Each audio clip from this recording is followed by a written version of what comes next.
following podcast is a TJ DeSantis production.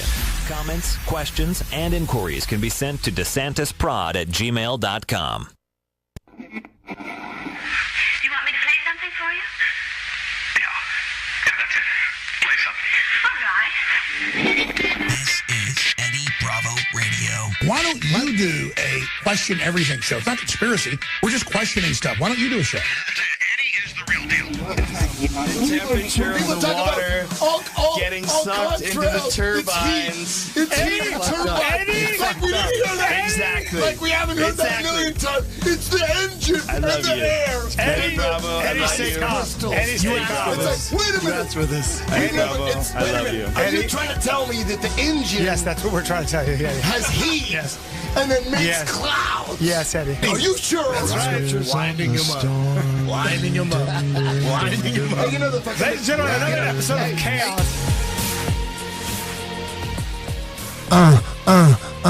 Yo, Eddie Bravo Radio back. One more time. Shit. Damn, one more time. Joining me, my co-host, my brother from another mother. We came out to Hollywood back in 1991 to conquer the music business.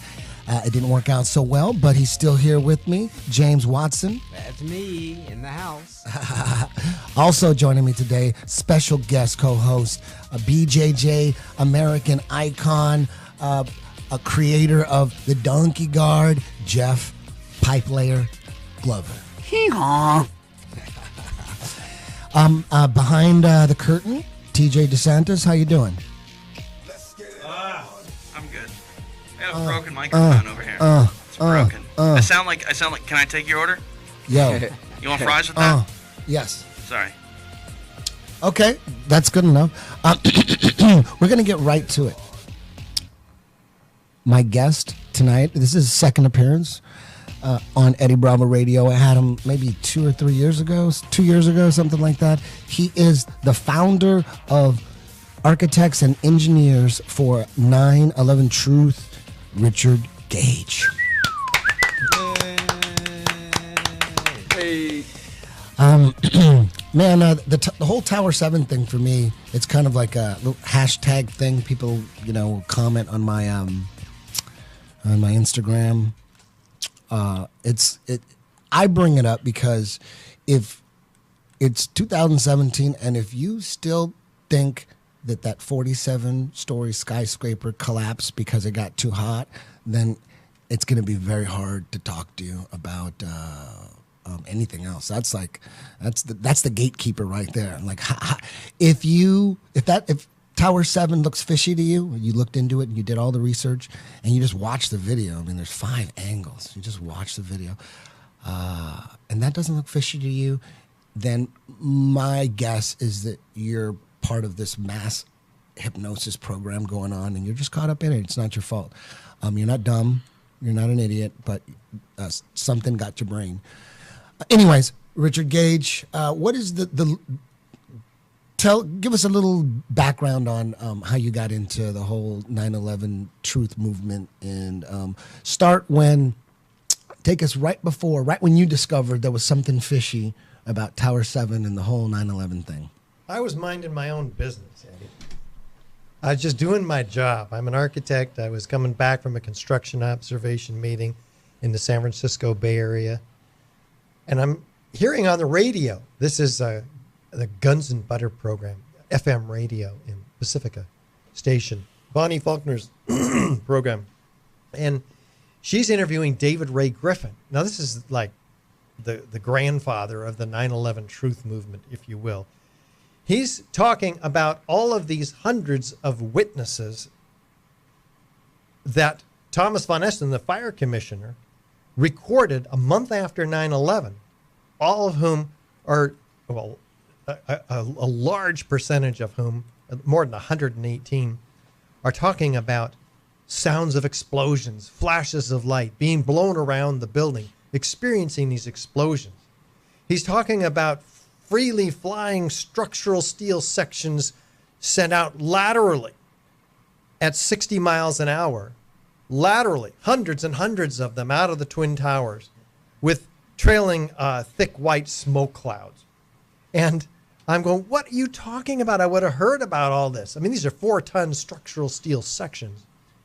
And he's talking about molten metal, pools of it in the basements of these twin towers in the bottom of the pile of this World Trade Center 7, which I'd never heard of in 5 years. This is 5 years after 9/11. I just swallowed the official story, hook, line, and sinker. So I'm going, what? A third tower? And I go, this is crazy. I mean, I'm a member of the American Institute of Architects, and I had not heard anything from the AIA about a third skyscraper, 47 stories tall, part of the World Trade Center complex. And in the afternoon of 9/11, 7 hours after the Twin Towers came down, this building, after witnesses hear explosions, this building drops like a rock, straight down, uniformly, symmetrically, into its own footprint, and free fall acceleration. I mean, as fast as this pen falling from my hand. And that happens in under 7 seconds, in the exact manner of a classic controlled demolition. And yet we're told by NIST, the National Institute of Standards and Technology, who was tasked by Congress to explain this to us, to the American people. Years later, right? It wasn't right away. Like no one knew Well, about they fumbled this football for 7 years. In 2008, the final report came out. You know what they found to be the cause of this building's collapse? Normal office fires. Office fires have never, ever brought down a skyscraper before 9/11. And there's been 100 of them. I mean, much hotter, larger, longer lasting in these buildings. So this is insane. So when you start to look at that, okay, well, let me see this building. And sure enough, this sucker, I hope you can show your audience, this is absolutely incredible. It just drops in the exact manner like the old hotels in Las Vegas. Can you put that up? I'll put on the TV. It's just Tower 7 collapse. Yeah, WTC 7 collapse. They're all over the place. It's incredible. And so when architects see this, they go, wait, I didn't know about this. I mean, the vast majority of them know nothing about the third worst structural failure in modern history. The vast majority of architects and engineers. People are structural engineers. People are under the assumption that they all know about it. Well, they do. And they don't, because we're at the conferences. Every year we go to state and national conferences, and we have a booth, and we have the building coming down there again and again and again. There's 11 different videos. And we look at it, we said, did you know what this is? And he said, well, it looks like a controlled demolition. Well, yeah, it does to us too. Do you know this came down on 9/11? This was the third tower that came down. I didn't know about a third tower. The vast majority of them. They allow you to set up a booth at their conventions? Still to this day, a lot of people don't know How come they haven't stopped you? They did stop us. This is the first year in 10 years that we have not been allowed to put up a booth at the AIA convention. Did stop you. Yeah, here it is going down. Watch this. You have the East Penthouse dropping first, a half a second prior to the overall building coming down, indicating complete core column removal, if you will. How do you remove a core column? Well, you have to use preset cutter charges, explosives, shaped cutter charges. That's the only way. And then a half a second, all the perimeter columns. That's how you bring a building down as fast as a bowling ball falling out of the sky. That's the only way. That means not one of those columns gave any resistance to that building's collapse. All right, can I ask something again? Like, I'm the guy who doesn't know anything about this stuff, but I thought only 2 towers fell. Right. But there were 2 planes, correct?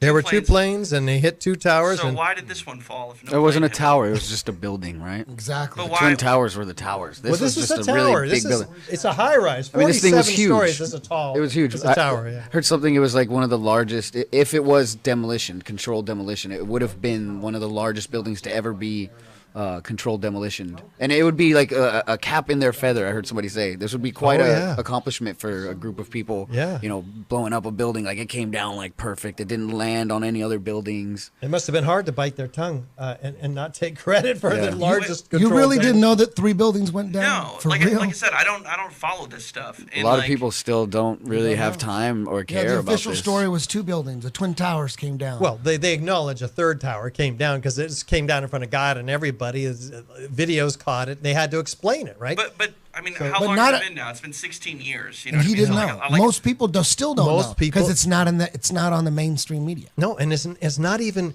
provided to architects and engineers by the American Society of Civil Engineers, to their structural engineers, the American Institute of Architects, of which I'm a member.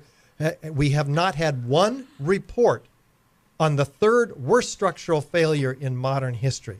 That's unconscionable. Was it botched? Was it a bot? Were there supposed to be like, maybe I'm just, I just had an idea that popped in my head. Maybe that third tower, right, was supposed to get hit by a plane as well. And whatever, that plane went down somewhere else. So it took them like another 12 hours to get it together and make that third tower go down that didn't get hit by the plane. That's possible, but You know there's what I'm another saying? theory too, and that is that it was supposed to go down earlier in the day. It was announced by CNN that a 50-story building went down. Was it CNN? Yeah, CNN.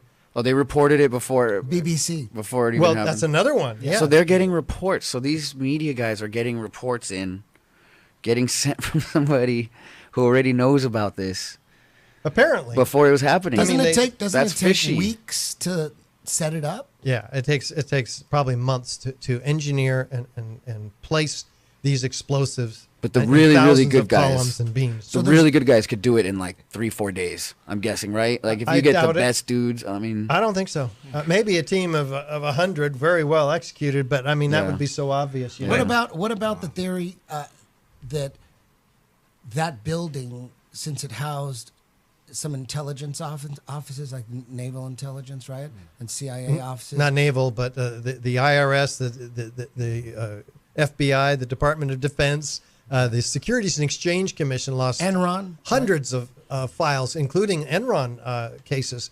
So that crippled those cases. yeah, it's covering up stuff. Basically, Joe Rogan Maybe. said that he thinks that maybe the building was built rigged to blow up just in case terrorists invaded, and they had to so that they wouldn't steal any secrets, that they could just blow up the building. He believes that. Well, that makes sense to me. That's highly unlikely. I mean, you Like You don't want people getting your It documents. was set. It was built with explosives ready to go. They don't even last that long. I mean, you can't even 15 years later. I mean, this building was built in the late. Yeah, how long does TNT sit there in the before middle it's 80s. useless? It doesn't last 20 years, and that building was built 30 years ago. So, we can't even test the residue now for explosives because it just degrades. So, but what has been done by FEMA, interestingly enough, who came out with the first report in May of 2002. And the Building Performance Assessment Report in Appendix C is a detailed metallurgical analysis, which includes a couple of pieces of steel saved from building 7, and one of the only pieces of steel saved from this building, because the rest of it was sent to China for recycling within 2 weeks after 9/11, before forensic investigators could get their hands on it. So they're hiding all this material. So they were hiding all the material that got blown up, so we can't look at it. And Well, they did look at it. Jonathan Barnett led a team, and they documented this very careful. He says the ends of the beams were partially evaporated. That takes 4,000 degree temperatures to evaporate steel. How does that happen? Office fires only get to be about 500, maybe 1,000 degrees, especially in this building. If you look at the fires, bring up the fires in Building 7, you'll see a few small scattered fires. They're very small and very scattered. And so in this metallurgical analysis, they document hot sulfur corrosion attack on the steel, the melting of with iron, molten iron. This is not just molten steel. Molten iron, it's the byproduct of thermite, an incendiary used by the military to cut through steel like a hot knife through butter. So this is the only rational explanation for the melting of this steel and iron, and the hot sulfur corrosion attack, sulfur coming from added to thermite to become thermate, much more effective at cutting through steel. So this is just dead on evidence, in addition to what is found by the U.S. Geological Survey in all the dust. They find these curious microspheres, previously molten iron microspheres. And here's the fires we have in the building right now. As you can see, they're just few small and scattered.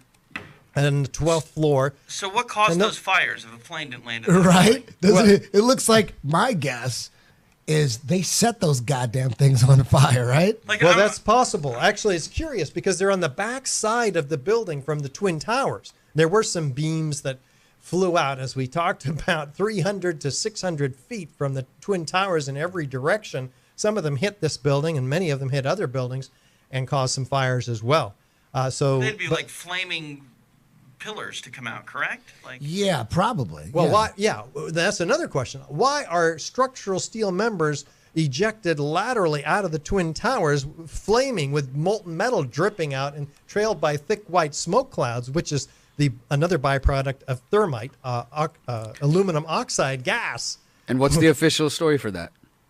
Why? What's the official reason they have for steel beams shooting out of the windows like this, which seems to look like something exploded and got blown the fuck out of a window? Oh yeah, right? Up to 80 miles an hour is clocked by physicists. Oh, it's smashing everything. That's what they're saying. down, The pancake. It's blowing the pancake, and it's blowing shit to the side. Well, that's what they say. This is going to cause some of these beams to drift. Maybe but they're not going to paper. drift 600 feet in every direction. I mean, I could see that, like the pancake thing, like blowing paper out, right? You know, like a bunch of paperwork on a desk, or like maybe a desk or something. But steel beams, from like a gust of wind falling down, 4-ton steel and like, beams. nah, dude, It's impaled in the side of other buildings. It's easy to convince people that planes brought the Twin Towers down. It's pretty because easy of those massive explosions it's of pretty jet easy. fuel. But based on the fact that Tower 7 also went down in the same fashion, a detective might speculate that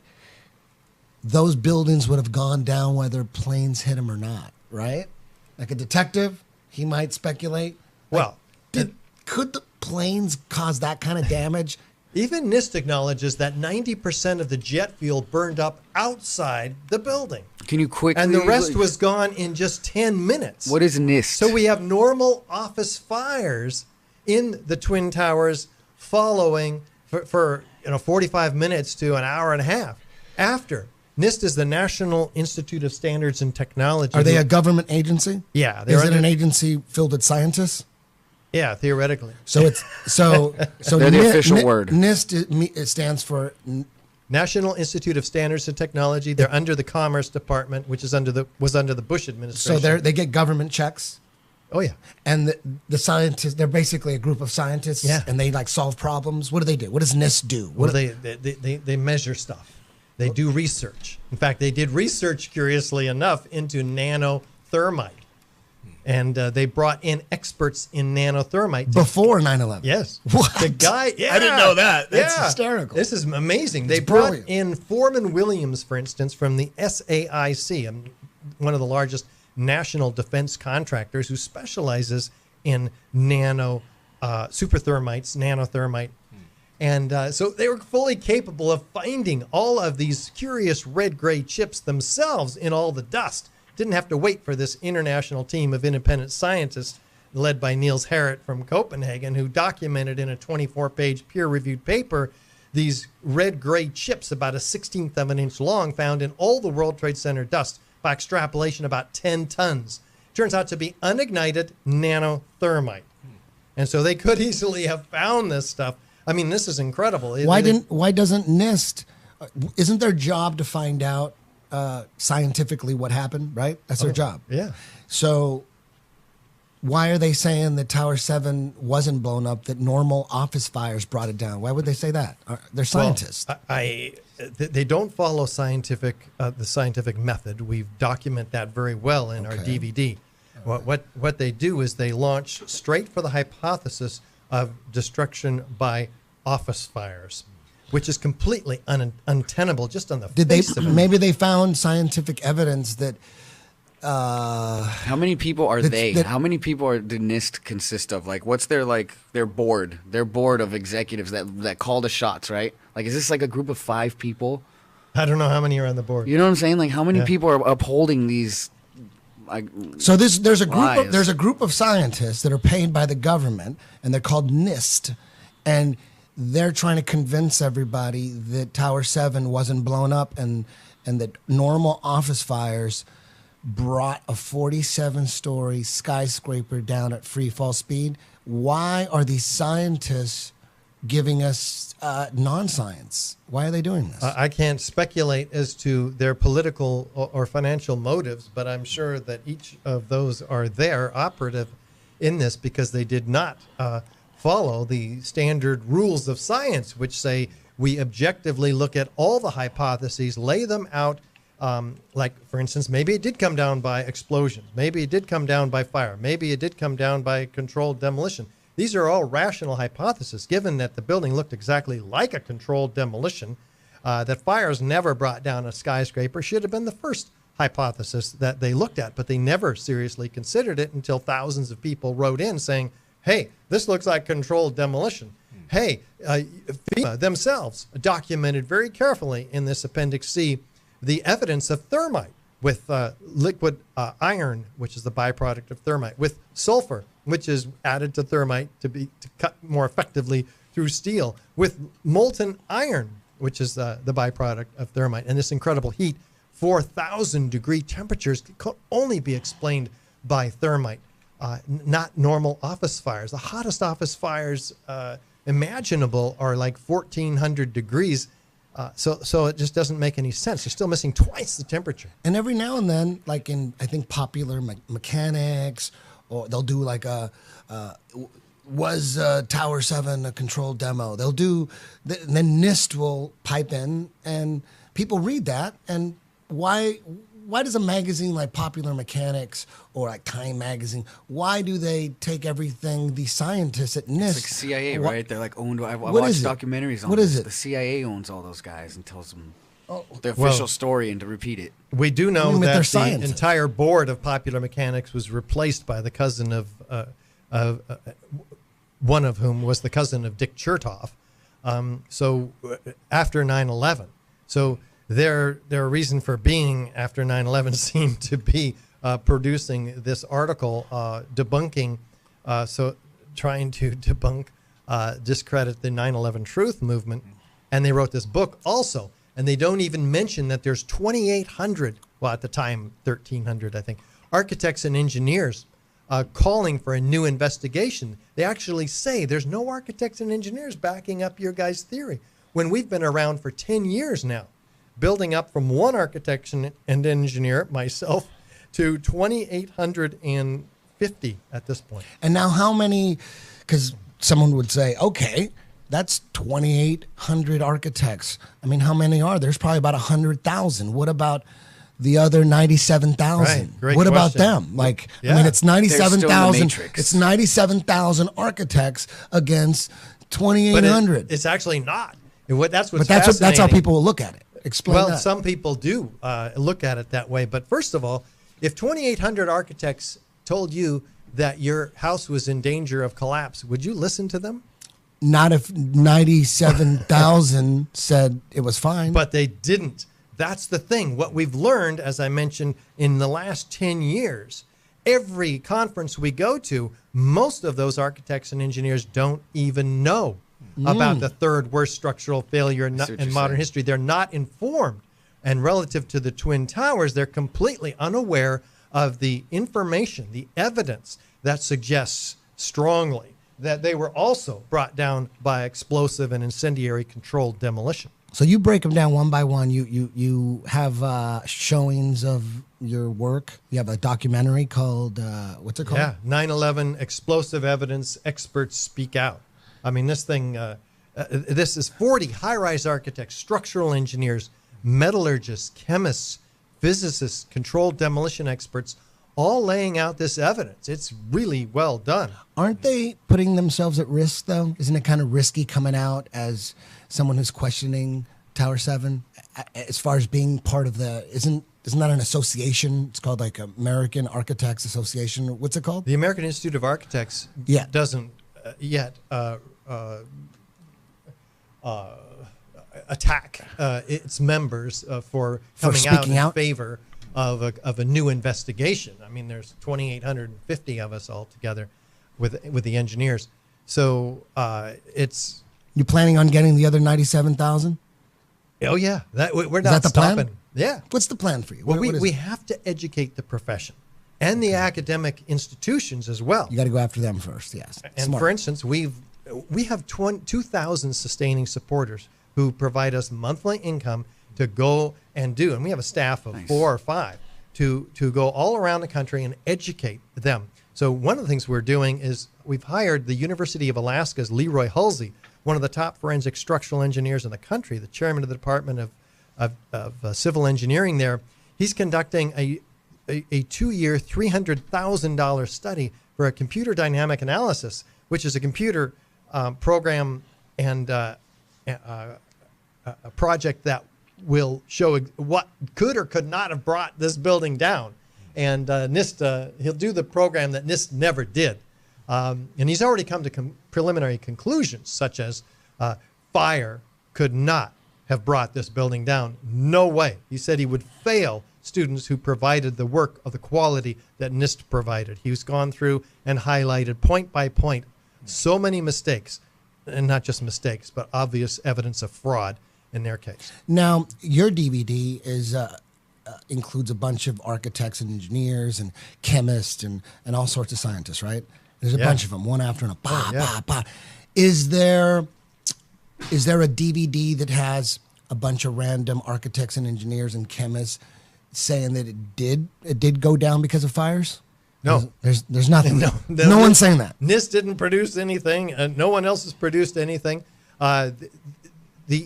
Can you imagine that if they went? It would be laughable. Ed. Yes, they should do it. NIST, if you're listening, you should do it. Just get a bunch of actors Step your game up, NIST. posing as chemists and architects and engineers. Yeah. Can you imagine how they'd have to give a presentation of like why NIST is not lying? It would be laughable. This is why it's not been I wouldn't done. put it above them though. There are no scientists out there because people say that. Because what about the scientists that are saying this? I mean, I read it. The scientists are saying. What about these scientists? They're hiding in the shadows. They're not coming out. I mean, somebody interviews them, like Sham Sunder, the lead engineer. There's only a couple guys, right? They're all government dudes. Because they got to make John it like Gross. one spokesman, right? Because they can't have. There isn't a DVD out there. There isn't a YouTube video out there that has 30 minutes of a bunch of different random architects and engineers trying to prove that Tower 7 was brought down by fires the way NIST, government scientists, getting the whole world to believe that. It's nobody else except government scientists trying to say the official story, right? It sounds like anybody else except the official government people all agree with alternative theories. What evidence did NIST provide to prove their theory of, the fires brought the towers down? Well, they did. First of all, the steel was illegally destroyed. This is the illegal destruction of evidence in a crime scene, right? I mean, we're talking about 40,000 tons of structural steel, which, by the way, was 5 times stronger than it needed to be to keep this building up. But 99% of it was shipped to China for recycling before forensic investigators could get their hands on it and do a proper investigation. Is that fishy to you? Does that smell fishy? Come on. I mean, cleaning up their mess. I mean, and the 2 pieces that they did save, what do they show? Partially evaporated beams, which is evidence of 4,000 degree temperatures, which can only be created by an incendiary like thermite. And there's reports of everyone saying bombs are going off, firemen saying bombs going off, policemen saying bombs going off, people that worked at the building, security guards saying bombs going off, bombs here, bombs there, bombs there. And NIST did not check for bombs, any explosives. Well, they said we didn't find any evidence for explosives. Later on, they were asked, and a year later, they provide in writing a statement. We did not look for evidence of explosives or explosive residues. NIST, the government scientists, said that they did not look for... After claiming that they didn't find them. I mean, you can't find what you're not willing to look for, right? That's brilliant. Oh. Brilliant. Oh, they've been brilliant. They didn't lie. We said we didn't find anything. We didn't say we looked for it. Yep, exactly. They didn't lie. Brilliant. This is extraordinary. And yet there's all these evidence. I mean, there's hundreds of witnesses of that. explosions at the Twin Towers. I think they like that. I think they enjoy just being sloppy and Just throw out a laughing. teaser every once in a while. They get drunk, order pizza, and they just laugh their asses off. It could be. It could be, but we're I'm not relentless. surprised. I'm not surprised. All the conspiracy theory. I mean, my first conspiracy theory was 9/11. I was like 18 when I heard this happen. My mom came yelling at me. You know, we all have our story of how you first heard this. You know, but that was the first big shock to me. And actually, my first big shock, I always say, was Santa Claus. When I confronted my mom about Santa Claus, and she told me, "Yeah, shut up and don't tell your little brother about it." And I was like, "Oh, and you want me to lie too? You want me? I confronted you about the lie, and you want me to maintain the lie for you?" That was a big one. Then when my brother told me wrestling was fake, that was a big one. I'm still kind of like traumatized from that to this day. I was like 12 years old when I was finally like, "Fine, Eric, okay, Hulk Hogan's not the man." And then then when I found out jiu-jitsu's been a secret, and I was always like karate and taekwondo and all this stuff, and I was like 18 or 17, 16 when I found jiu-jitsu, right?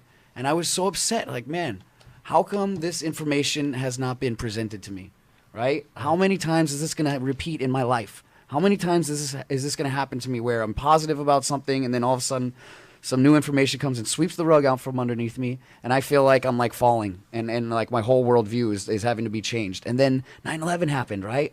And it was like, yo, the official story, of course, it's presented to me. That's what's on TV. I see it. And then you start hearing the conspiracy theories, like, oh, inside job, all this stuff. And I started seeing your videos, and it's like, okay, that led me now. What else should I question? Then I started questioning the JFK thing, and I've seen all these videos about how the JFK and the 9/11 thing were similar, how they had a big plan, they kind of messed it up, they had to do a lot of cleanup work, and the cleanup work has left a lot of evidence behind for people like you to be able to have, something to say. And there's a lot of it. And when we present this to the architects, I mean, it's amazing. They, including myself, 10 years ago, 11 years ago now, when I learned about this, I was a flag-waving Reagan Republican. I supported Colin Powell as he was making his indisputable case for weapons of mass destruction. So at some point, this was a big challenge, a change in your point of view. It turned my worldview upside down. Yeah.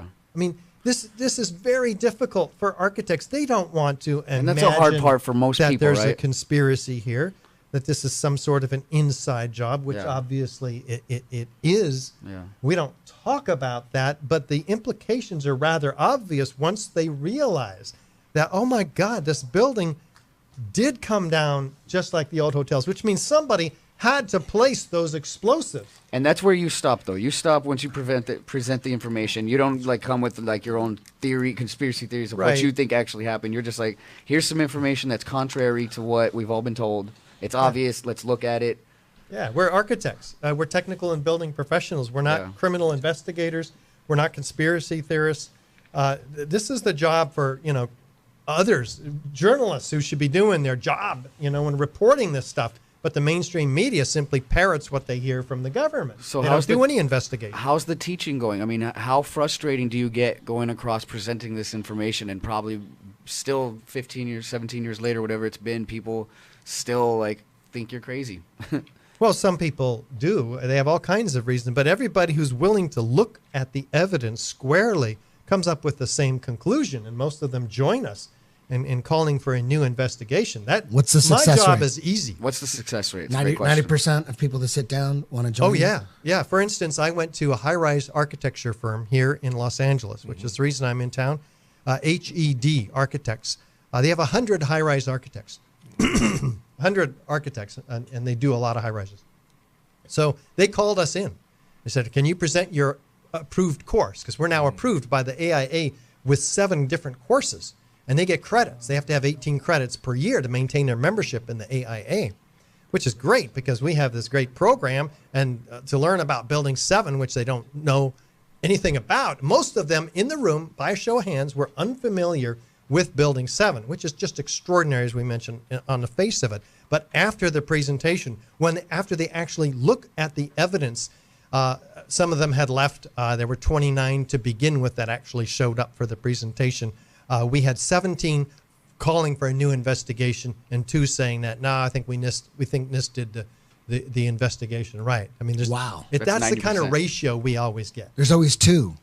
Well, there's always, not yesterday. We did a public presentation at the Colorado Center in Santa Monica. We had 46 people there. all of them raised their hand for a new investigation. Nice. Yeah. Sometimes it's unanimous. Yeah. Sometimes you can't break that mass hypnosis. It's hard, dude. That's hard. There's It's nothing you can deep. do. But Can you imagine if there?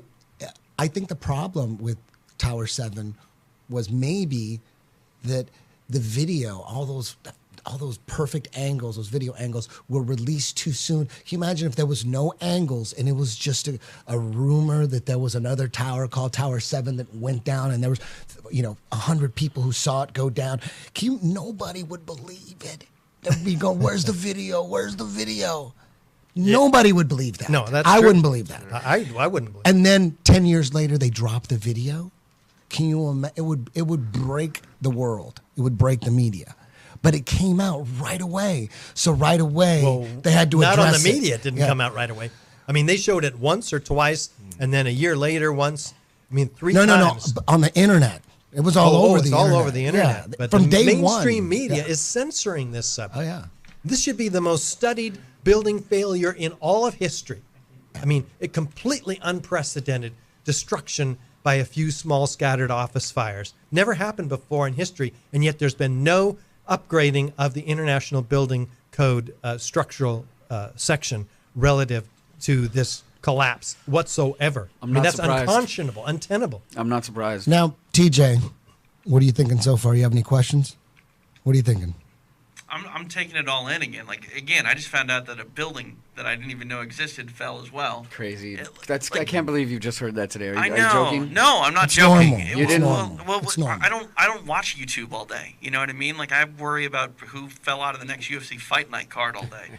But like, what's really interesting to me is the whole idea that the pillars or whatever like started this thing on fire, right? Like that's the whole issue of how this building started on fire. Like, to me, the odds, like, were there pillars on the ground that were flaming? Because, like, when something explodes and transfers itself into another building, like, what are the odds it goes clean through a window and starts a building on fire, right? Like, it should be on the floor. It should be on the ground, right? Well, there should be a stacked up pile of 110 floors in each of the towers. Right. Right? And this is concrete that's 4 inches thick, most of them. Some of them are 8, some of them are 12 inches thick in the mechanical rooms. And those concrete slabs, which were poured over 20 gauge, I think it's 20 gauge, fluted metal decking. So there should be a total of 220 acres of this metal decking. And all stacked up. Each floor was an acre in size. These are huge buildings. Should be stacked up 20 stories tall. But what do we see at the bottom of this collapse? We see a 2-story pile of core columns, perimeter columns, nothing like a pancaking collapse whatsoever. Where did 90,000 tons of concrete go? It's not sitting at the bottom in these floors. You look in the first 4 seconds, you can begin to see that it's being pulverized in midair in these massive clouds of pulverized concrete and heat that's expanding. I mean, the heat caused these beams to go into noodle shapes. It's incredible heat, and that's crazy. The kind of heat that thermite releases. 4,000 degree temperatures, thousands of incendiary chemical reactions could create massive heat up there, which is also the reason for the rising plume up above. Amazing, dude. Amazing. You know, I think people have a hard time believing it was blown up. Tower 7 was that they can't believe that where's the motive? There's no, like, why it's so hard to do. What is the motive? Why would a group of people conspire, and how could they even pull that off? How could they put explosives in Tower 7? It just had to be those fires. We just have to believe in this. There's no what's the motive? Well, regarding access, if you get access to the the elevator shafts, you have access to the core columns and beams in each of these buildings, all 3 of them. And there was a large elevator modernization going on the 9 months prior to 9/11, which could have given operatives all the time that they needed to set and place these explosives. So there was some elevator work done right before this. Oh, it's very well For documented months. in Elevator World, March of Coincidentally. 2001. How much time did this take them? Months, right? This is a few months long process to get it all fused and wired together. And plate charges and set 9 months. That gives them 9 months right there. March of 2000. They were putting thermite. The idea is that thermite was in here, was already like in these buildings waiting to. It had to be. If it was blown up, there had to be explosives, and then someone would have had to have loaded the explosives. Now, when can they have done it? Oh, coincidentally, for months they were working in the elevator shafts. And guess who had that contract? Ace Elevator. Ace Elevator came out of nowhere, virtually nowhere, to get this contract from Otis. They're just a nothing of a company. Before 9/11, they had very small contracts. All of a sudden, they got the biggest contract in the world for the largest elevator modernization in the world, and they went out of business the next day. Is that normal? That's not normal for a new company to get a big contract like that? I don't think so. Maybe they gave them a good deal. Otis elevators too, by the way. Like every elevator you've ever been on is an Otis elevator. Just look at the floor. And back then, true too. I'm curious too. This is Tower 7. How many towers were there? There was a few. 11. And how many fell? Just 3? Well, there's only 3 buildings that completely collapsed. The others were damaged, badly damaged, and there's 7 altogether. And there was evidence of bombs going off in those buildings too, right? In Building 6, there's evidence of explosions, yes. There's also evidence of molten metal dripping from the window. So it appears that the elevators were taken out because there's these holes in the building above Building 6 as you look down on it around the elevator shafts. I mean, that's the Treasury Department. So there's all kinds of financial shenanigans that have been documented very carefully by James Corbett and others with regard to these towers. Could you imagine if this happened today and people were out there with drones, how many like private feeds of video we would have? Because like you can't go anywhere now without drones getting thrown up in the air. Like, were there? Do you know about a lot of videos being suppressed? Video footage of closer video footage of the Tower 7 going down. I think it's all on YouTube. I mean, like all the worst one is Tower 7. Tower 7 7 you've seen is all the footage we've seen, right? You haven't seen other footage that I haven't seen. I don't know what you've seen, but everything I've seen came off the internet. Okay. What about that demolition expert that you got on your DVD?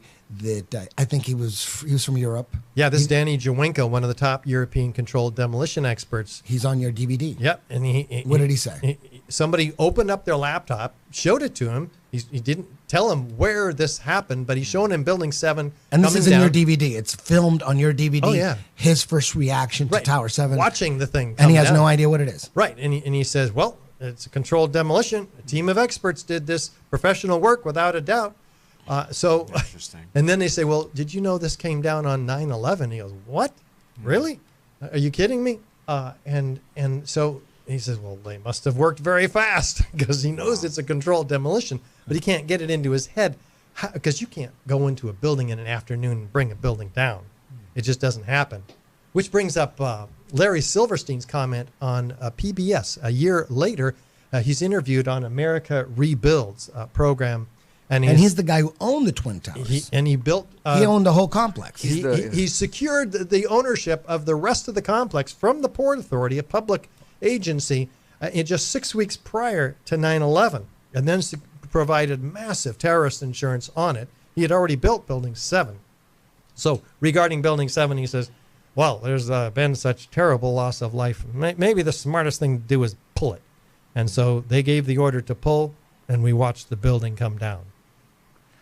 I seen a video where they call a demolition company, and a guy says, hey, what does the term pull it mean? And this woman goes, what? Hold on, let me ask one of the guys that works here. Like the front, she goes and asks one of her bosses, hey, what does pull it mean? And he goes like, that means blow it up.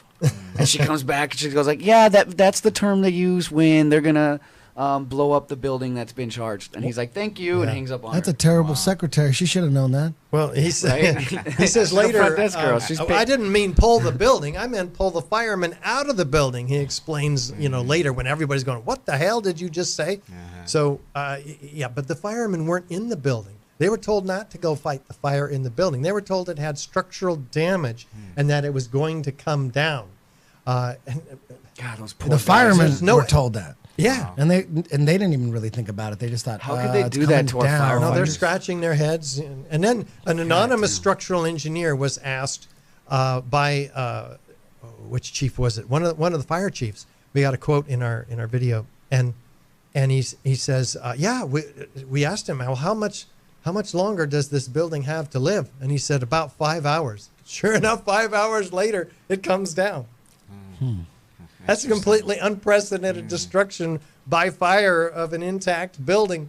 It's never happened, and all of a sudden he's accurately predicting the hour of its destruction. No building ever, no skyscraper ever has collapsed at free fall speed because of fires, right? It's never happened. Yeah, the only way that happens is with controlled demolition. And the only way to get a no skyscrapers ever collapsed. Period. Without controlled demolition. Right, without controlled demolition. Now, so the basic science or earthquakes can bring buildings down sideways. That fall over. Okay, correct me if I'm wrong though, but this is my basic understanding of how buildings collapse like that. It makes sense. All the beams the core beams, they got to blow up at the same time. Otherwise, you're not right. If you don't have that precision, that building's going over. Yeah, if you just blow up one beam, if you just fucking blow it up, it's not going to go down like that, right? No, that's common sense, right? It won't go down at all. These are very robust. You got to blow them. That's a good question. Yeah, like for me, like I would like if someone told me that, like to bring down a building, a skyscraper, you got to blow up all. If they gave me a choice, you blow up all the beams at the exact same time, or blow all the beams up a minute apart. I would go all at the same time. Yeah. Well, right? You guys ever play Jenga? I mean, the building always falls over because you pull one side out. It never goes straight down. Exactly. You have to remove all 80 columns in this building to get it to come straight down. At the same time. It's the only way. Fires can't do that. You start with the core columns. 24 core columns around the elevator shafts have to come out first. Why? Because that then pulls in the exterior, so you don't have the exterior frame falling outward to hitting other buildings. You want to create a nice, neat pile, and that's exactly what we have at the bottom of Building 7. So those first explosions that everyone's hearing while the building's still up, they're getting the elevator shafts. Because that's what the reports were. People were saying, we were walking down the fire stairs, and then the elevator blew up, and everything. There's so many reports of that. And the official response to that, of course, is, well, the jet fuel somehow leaked down the elevator shafts 1,000 feet, and somehow created this perfect air-fuel mixture ratio, and then was somehow ignited and caused those explosions. But there's no soot, which air, this is basically kerosene. It burns. But in Tower 7, there was no smoky. jet fuel in Tower 7. Right. And Tower 7, there's no plane, there's no jet fuel, there's no diesel either, by the way, which was one of the early reasons put forth by NIST. And what worked into Popular Mechanics, and they're still saying, those guys at Popular Mechanics, all that diesel fuel. Well, there were generators on the 5th floor, but there was no fire on the 5th floor. The louvers were not smoking or anything. So they had to withdraw that. But Popular Mechanics is still putting that out. Pardon my ignorance. These are the problems with these conversations, Eddie. I'm always coming in way into the conspiracy. I need to start. No, it's perfect. I need to start. No, we need your point of view. Yeah. Because you're the average guy. Sure. Yeah. You're the average architect, TJ. They have that much knowledge. Perfect. So you can be proud. So nothing is structurally sound then. Based on the evidence he's talking about, and based on you just looking at the video. Sure. Just looking at the video. Come on. But I'm curious. So where does this conspiracy begin? Does this begin with there weren't radical Islamic terrorists in the planes? The planes were flown by the government. That's a fair question. Who knows? So it could be anything. So I'm just trying to figure out. There's a lot of theories. This idea is strictly about Tower 7 falling. This isn't about 9/11 as a whole. This isn't about, was it an inside job to start the terrorist attack? Well, we start with Building 7 because it is so obvious to virtually everybody, anybody with an open mind, half an open mind. We got them based on the scientific evidence. Then they start asking the questions you're asking. Well, what about the Twin Towers? Right. Well, the evidence there is overwhelming. We've been talking about that as well. Well, then they say, well, what about the planes, right? So most 9/11 researchers have come to the conclusion that these planes were drones. They were outfitted with remote control, that they were actually not the same planes that took off, that they were substituted, and there's evidence to suggest that. They were empty or something. All these people were not in them. I've heard this. Yeah. Pilots for 9/11 Truth has done a good job showing that they were actually substituted with other planes. Holy shit! There's pilots for 9/11 Truth. Oh yeah, have them. Are you kidding me? Oh yeah. I gotta see this. Oh, it's awesome. Wow, I didn't know .org, that. pilotsfor911truth.org. What are they saying? What are they there's saying? one interview. They do work on the Pentagon as well, which did a plane hit the Pentagon or not? What do they think? They really go into that. They think they don't think hit? no, they don't think a plane hit the Pentagon, and they show the ridiculousness of that situation in Shanksville, where there's again, no people, no luggage, etc., no plane in this hole in the ground. The passenger list and the people that supposedly died on these planes? Didn't people die? Isn't there like a? Apparently, we don't.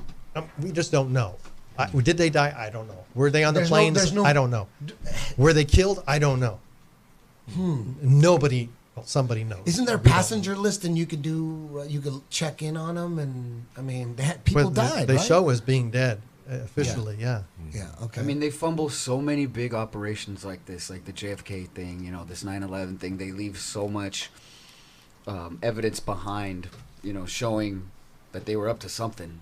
I'm curious, how many operations have they done where they didn't mess up, and we don't even know about them, and we're not even talking about them because some things it's just so the official story is not even questioned because they did a good job. And anytime something happens, like some tragic event or anything, and the mainstream media is pretty much all agreeing on the same story, I'm highly suspicious. I'm like, what's the angle I've here? lost my trust in the mainstream media completely. And what about our government? And that's really unfortunate. And government scientists, right? It's hard to trust them, right? And then you can't trust them either now. Government we've scientists, proven fraud. right? Yeah, that's right. And this is not the only time where government scientists have helped in cover-ups and it just seems like. What about before 9/11? Was there anything you thought fishy about? Anything you heard officially from the government? Like, did you hear, you know what I'm saying? Did you do JFK conspiracy theories before 9/11? I had heard about it. I mean, I think 90% of Americans think that JFK was taken out in a conspiracy, but they don't kind of know the details like myself. They don't do the research like myself. I'm an architect. So when this came along and we have 3 buildings that are obviously controlled demolitions and that we've been lied to, I said to myself, no, this is where I draw the line.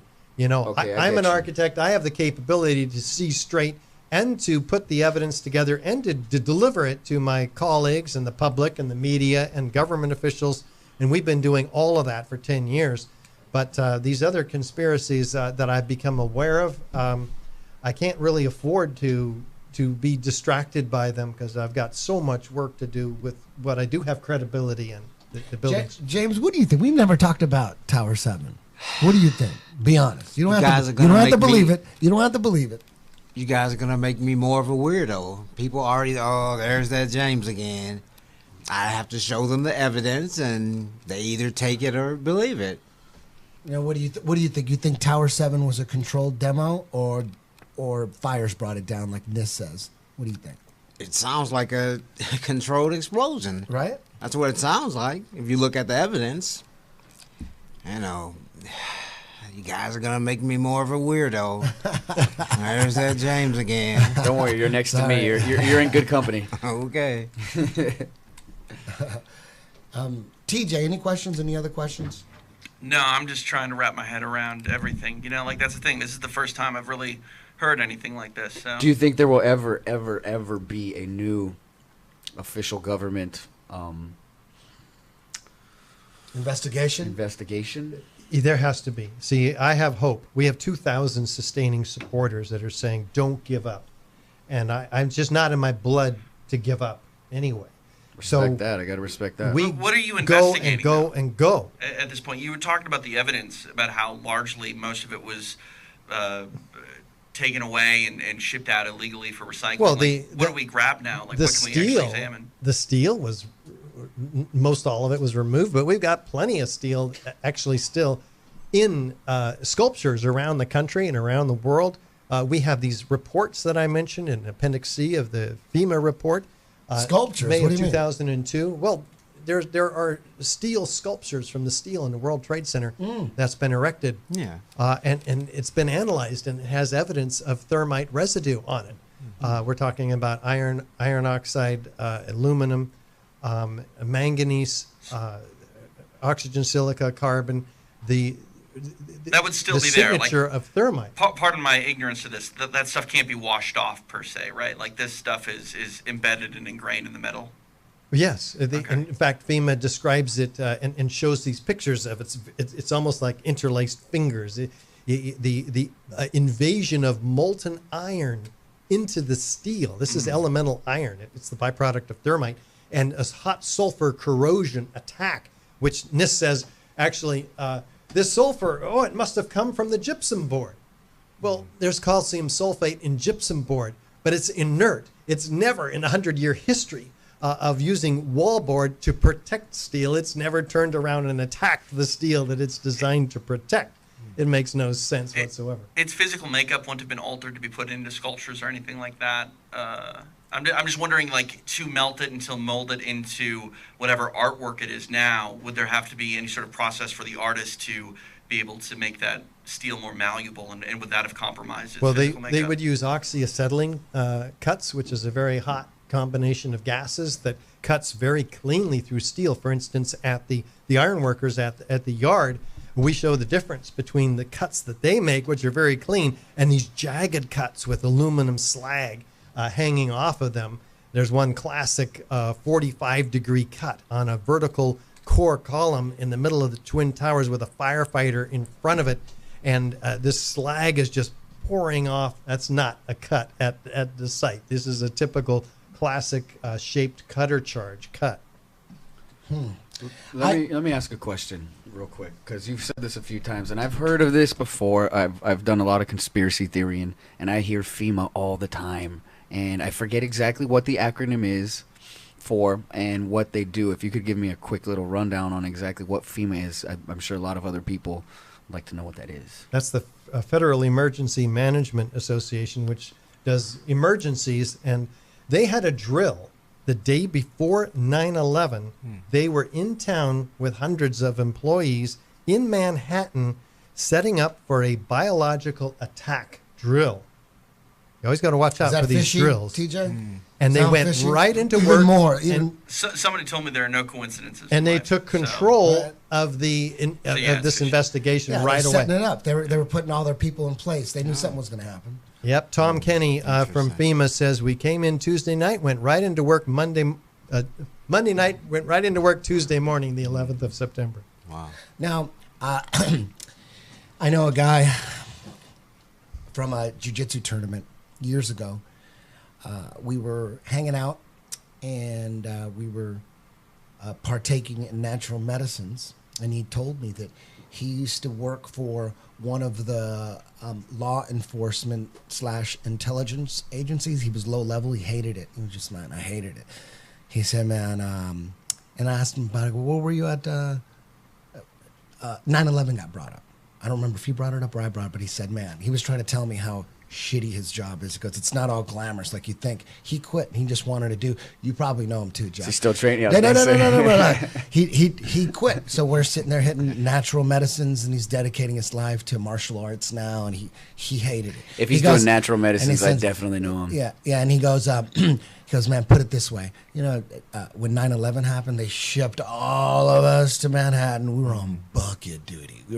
I had a bucket, and all we did is pick stuff up and sift through stuff. It was just he hated it because there's nothing glamorous about it at all. He's lucky he's still alive, because they lost 343 firefighters that day, and they've lost 1,000 since. Really? Due to cancers that they all got. They all inhaled. I heard this. They all inhaled all the workers. Asbestos. Inhaled all the stuff that got it, and it just ruined their lungs, and they all died like 3 years later. Yeah, and 6,000 of them are still sick, and those are just the ones that are on the official list. Yeah. I mean, how easy is it? Just put one of those little Japanese mask. You know, like the Japanese all wear masks. Yeah. Well, none of that would have happened if these buildings weren't brought down with a controlled demolition. Those obviously those guys would have been fine. It's the controlled demolition that created the toxic soup, not the planes and the fires and so forth. Well, this guy, hold on, let me finish the story real quick. This guy, we started talking about 9/11. He's saying he was on bucket duty, and I asked him, I go, did you know that a third tower went down? And he didn't even know. He said a third. He was there. He just saw a lot of destruction. He wasn't keeping track of what buildings went down. He went like a day or two later. You know what I mean? He didn't really even know. He was in deep on bucket duty, and he didn't even know. And then I explained it to him. I gave him just a little rundown, little Tower 7, little 3-minute scoop. I mean, it's not like this was info that's compartmentalized. I mean, this was a giant building that you could hear. But there was so much destruction. The Twin Towers came down. That was enough. Everything else is at that point, they're just like, things are falling. Yeah. It's the end of the world. Like, who's keeping track? Yeah. He didn't even know. And then when I explained it to him, generally when you explain something, when I explain something like this to anybody, like coming from me with zero college education, there are usually, if they're not already a conspiracy theorist, you're like, okay, where did you read this? On YouTube? You know what I mean? Mm-hmm. Generally. And then guys who are full-blown conspiracy theorists won't even need to check any facts. They'll kind of, you may be wrong, but I trust you. You've been right before. Mm-hmm. But this guy, he didn't even know. He didn't know anything about it. And I explained, that Tower 7 housed Enron, CIA, and all that stuff. We're talking about all these. What else? Yeah, the Department of Defense, the Securities and Exchange Commission, the CIA undercover headquarters. You know what he said? You know what he said? He didn't say nah. He said, "Oh yeah, they're probably trying to get rid of stuff." Some people. That's all he said. He was like, "Yeah, makes sense." At least they have an open mind. Yeah, he didn't even have to check. I think facts. the JFK info was all in that building. Yeah. They wanted to take that building down because they're trying to get rid of. I always take it back to JFK. Right?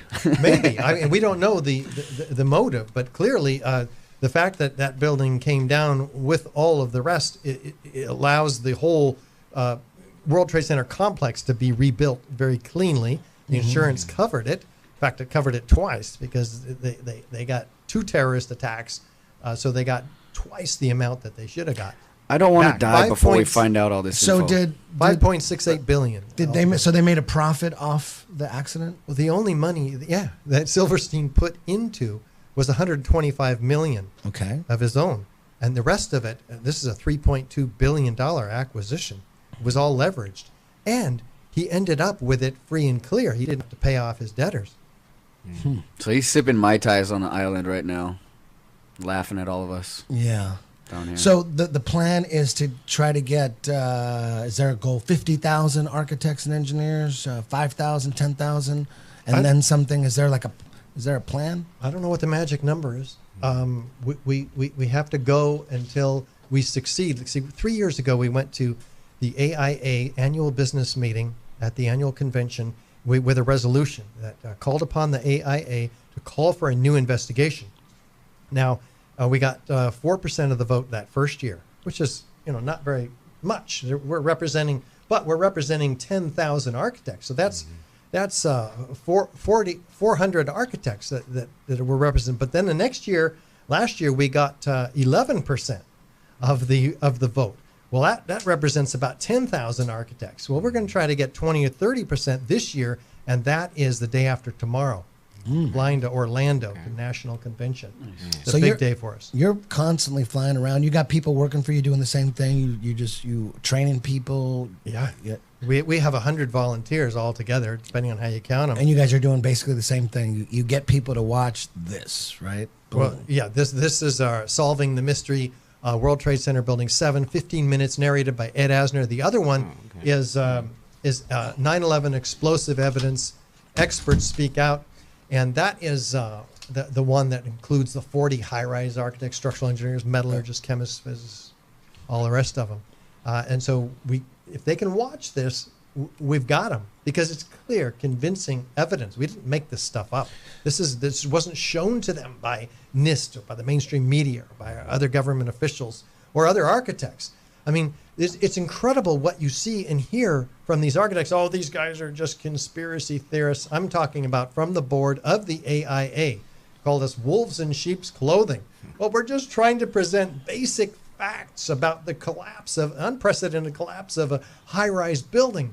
This is extraordinary. And at 7 seconds, free fall, acceleration straight down into its own footprint. Just those facts alone, which are indisputable by any measure, should raise the eyebrows of people, and it does. I mean, that's why we tripled our vote last year, and why we expect to double or triple it again this year. So we're very excited. See, this is why Richard is getting me more peaked than, say, Eric Dubé did last time, because more than anything, we need to figure this out so history doesn't repeat itself, right? Like, you need to make sure that things are designed a certain way not to fall, so we can get people out and whatnot. And, like, what also helps for me, Richard, is that you're not telling me that, I mean, maybe it's true, maybe there is more of a conspiracy here, but you're not telling me that, oh, for sure, 100%, we had, drone piloted planes go into the, like, if you're going to accept a conspiracy, it's easier to do it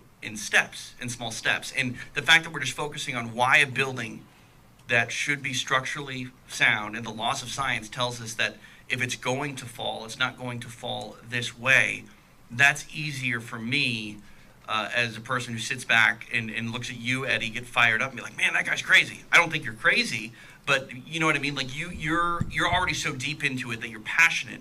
For someone like me that's looking on the outside in, you need to work up to it, right? Like I need to learn how to shrimp before I can triangle you. You know what I mean? And that, to me, this one is ringing home a bit more than, say, the flat Earth. Absolutely. Are you kidding? Tower 7 is this the easiest one. There's 5 angles. For me, I don't need the science at all. I don't need to investigate. I don't need the dust. I don't need the thermite. I don't need to see shit. I see 5 angles of a building. I'm not a building collapsing. I'm not an expert, but I'm hearing experts. And I'm not hearing experts on the other side. Just NIST, they're a government agency, government scientists. There's no, and when you watch these propaganda conspiracy theory, like pseudo conspiracy theory shows, like on cable, A&E or whatever, History Channel. The commercials about it draws in the conspiracy. There's was 9/11 an inside job? Find out tonight. And then when you watch it, it's clearly a propaganda piece. There's this one that I saw, the condescending narrator, the woman, the conspiracy theorists always say this, and conspiracy theorists think this, but scientists say this, and but scientists say that, but a conspiracy theorist might think it's ridiculous. And check this out. I'm waiting for them to explain Tower 7. I'm sitting there watching. It sounded like a legit conspiracy theory, open-minded one, like a real Detective Minds type of documentary, but it wasn't. It was clearly propaganda, and I'm waiting for them to get to the Tower 7 piece. Let's see how they explain that. And, sometimes there's little spots right before they go to a commercial, like, well, when we return, and then they show a little clip. They did that, and they ask a guy on the street about 9/11, and he goes, there was something strange about Tower 7. I mean, that building just falling at free fall speed. That's suspicious to me. And then they go to a commercial. I'm like, okay, now they're coming back. Let me see what they say about that. They never got to it. Oh, really? They never got to it. Cute. Interesting. They gave you a little tease on Tower 7, but they didn't get back to it. Brilliant. Just watch our commercials. Yeah. One of the things they did, National Geographic had a special on this, and they did an experiment. They had a little pool of jet fuel, and they lit it on fire. And above that, they had an 8-inch beam, steel beam, with a 1,000-pound load in the middle of it. And since the beam bent and the load went down, they said, see, this proves the official story is correct. Yeah. It's completely ridiculous. Yeah, they got amazing experiments. Yeah, and then they took a bunch of thermite and just poured it around a column and lit it, ignited it. And it sparks and puts off molten iron and everything. But it didn't cut the beam. They said, see, thermite can't cut beams. Yeah. Well, there are shaped cutter charges that are patented to cut beams with thermite, but they have to be shaped, contained, and that energy, molten iron, has to be forced through. In fact, it's much more effective than cutting through with standard shaped cutter charges like C4 and RDX. But those are, high energy explosives.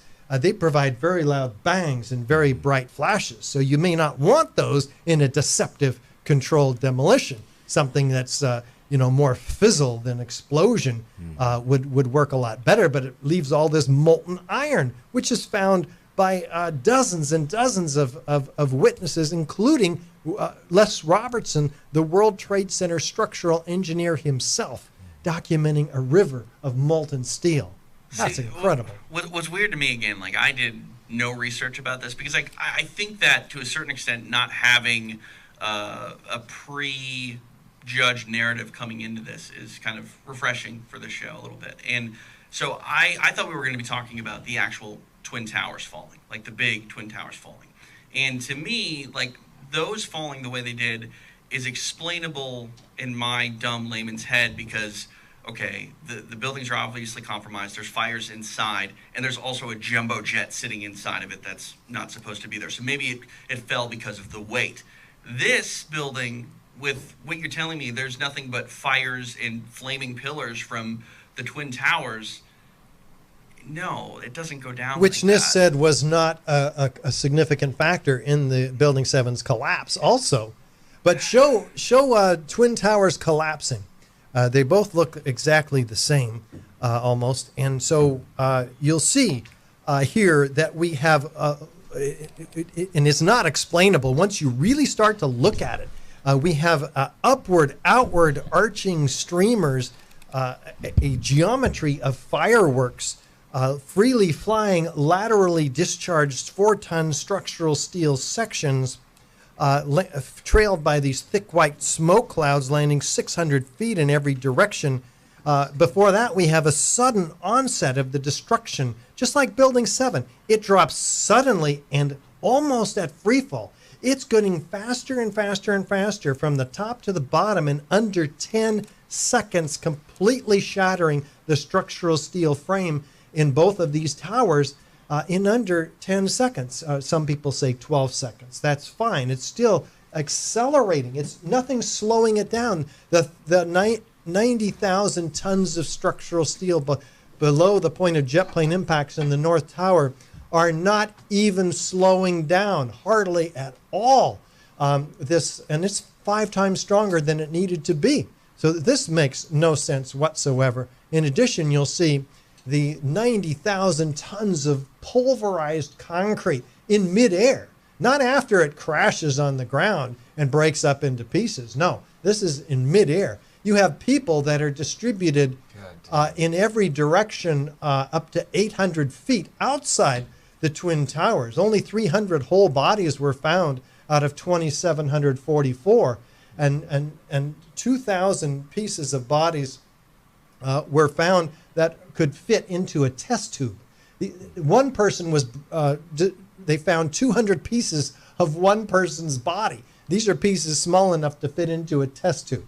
This is incredible. And yet still, there's more than 1,100 people that remain completely unaccounted for. They're vaporized.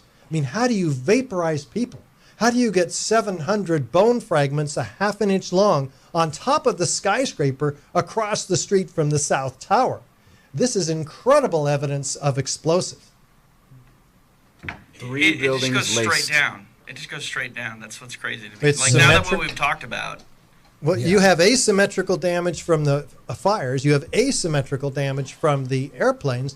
Asymmetrical damage in the case of the South Tower. This top of this building, it actually begins to fall off. What we're looking at now is the North Tower. But in the South Tower, it actually falls over. But yet you have complete symmetrical destruction like the fireman described, wrapping all the way around the building, symmetrically all the way down the building. And then you have these explosive squibs or isolated explosive ejections occurring 20, 40, even 60 stories down below this collapsing What do you building. think about Dr. Judy and her theory?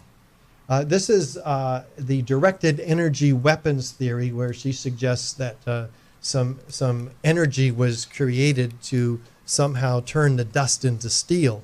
But we don't have, in all of the toxicological studies of the dust, we don't have steel dust. What we have is previously molten iron microspheres, comprising up to 6% of the dust. R.J. Lee says these are formed during the event.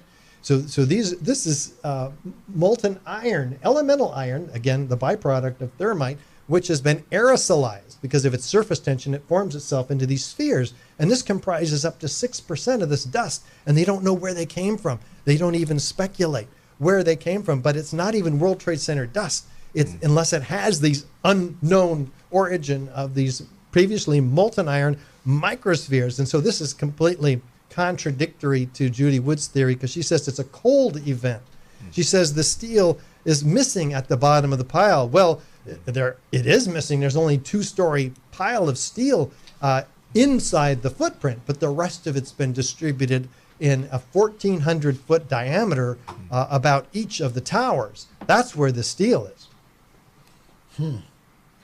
It's kind of like there's a double homicide, multiple stab wounds in someone's house, and they grab this knife expert who knew him somehow, and turns out there was another homicide that no one's talking about. A guy got shot in the head in another part of the house, and it turns out there's evidence that those 2 people that got stabbed also got shot. Something like that. Is the guy who they're accusing the knife expert? It seems like there was a cover-up. Seems like he was framed. And right? do we have to have a motive for those homicides in order to begin an investigation? Yeah. No. Like, why is that other person dead there? Why is that? And he's shot in the head. And then anyways. You start with the evidence and you go where it leads. People say, well, they couldn't have gotten away with this. This makes no sense. You're talking conspiracy theory here. It makes no sense. So no, you start with the evidence and you build a case. You have an investigation based on that evidence. You let criminal investigators discover motive later as your case builds.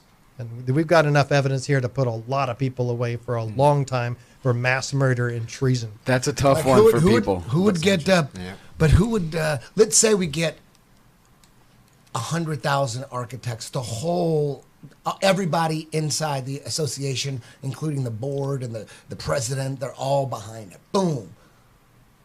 What then? What happens then? A lot of people go to jail, right? Like, who's going to go to jail, though? I mean, this has to get into the court system, and there's plenty of evidence to suggest that the court system is not fair, has been rigged, and I don't have the details on that, but there's a lot of researchers about our judicial system that suggests that it's very difficult to indict government officials or the government agencies. So we have an uphill battle, and I don't know how that's going to work. I mean, it all starts with public outcry, massive upswelling of indignancy and outrage on the part of the public. And I don't know how that happens. It hasn't really happened sufficiently yet, clearly.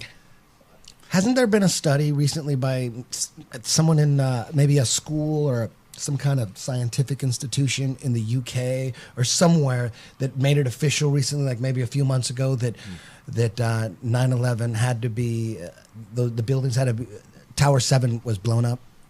I don't Have you heard recall about this? that. We presented our evidence for Tower 7 in front of 70 firefighting professionals and fire investigators in Westminster just a couple of years ago. No, wait a minute. A professor at BYU. Oh. Sound familiar? Well, there's Stephen Jones, who formerly at BYU, who's a nuclear physicist who brought this evidence forward. Okay. But it wasn't presented officially at the BYU. But didn't it was an article about it? It wasn't it published somewhere? There's a study. There's a peer-reviewed paper, 24 pages, talking about the nanothermite chips that we talked about earlier. That's very well documented, and it by this team of 8 scientists who found these dual-layered red-gray chips of nanothermite, which ignite, by the way, when you put them in a heater, a differential scanning calorimeter, they ignite and produce what? Microspheres, molten iron microspheres, the same ones that are found and documented in all the World Trade Center dust by FEMA and by R.J. Lee and other environmental consulting firms, but they don't know where they came from.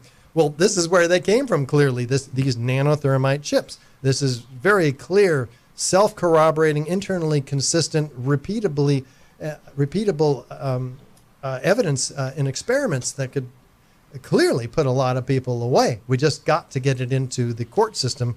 I don't know how to do that. I'm curious, Richard, if this was in fact an inside job to take down Tower 7, do you think that there would have been a much cleaner, better way to do it, or do you think that the evidence is here simply because whoever did do it didn't think that there would be any sort of investigation into a national tragedy like that? Well, they seem to have their bases covered. They've got NIST set up, and they changed the leadership at NIST in order to come in and control the investigation, along with FEMA, to major federal agencies, which seem to do a decent job covering up the evidence, and yet there's enough evidence here leaking through the cracks, such as the Appendix C in FEMA, which documents thermite. It can't be anything else, and this other evidence.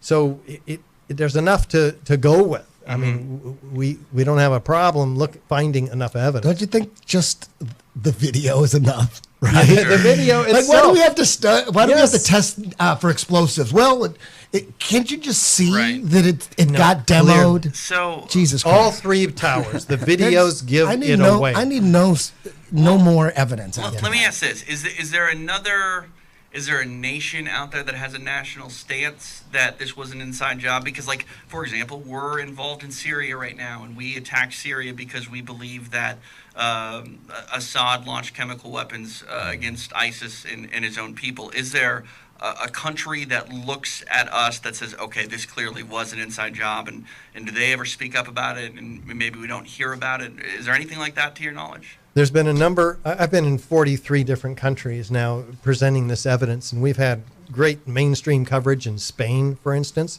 The UK and France has been very difficult. Holland has been very difficult. We had 700 people come to the major museum in New Zealand, in Wellington. I had a tour of 8 cities through Japan, and the senator there, Yukihisa Fujita, actually presented our evidence before I ever came on the scene, in fact, to the, they call it the Diet, their Senate.